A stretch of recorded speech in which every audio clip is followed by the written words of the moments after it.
Jalan Trans Desa Lae Balno, Kecamatan Danau Paris, Kabupaten Aceh Singkil, rusak parah. Padahal jalan ini baru saja ditimbun oleh pemerintah daerah. Warga mensinyalir penimbunan jalan trans ini asal jadi. Pasalnya jalan ini hanya ditimbun dengan tanah liat. Sehingga pada musim hujan, jalan ini tidak dapat dilalui dan menjadi kubangan lumpur. Warga yang melintas dengan sepeda motor terjebak karena tingginya genangan lumpur. Begitu juga dengan pelajar terpaksa harus membuka sepatu mereka untuk melewati jalan ini.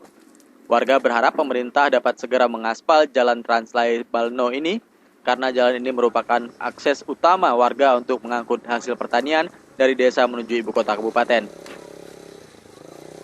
Nggak terima jalannya kayak gini. Tengah mati nih kereta tengok. Tengah mati cantik kerawah. Jalan ke ladang aja nggak kayak gini. Nggak terima aku gini jalan. Kalau bisa Pak tolong bantu Pak ya. Jalannya segera. Dari Aceh Singkil, Muhammad Studi melaporkan untuk Aceh Video.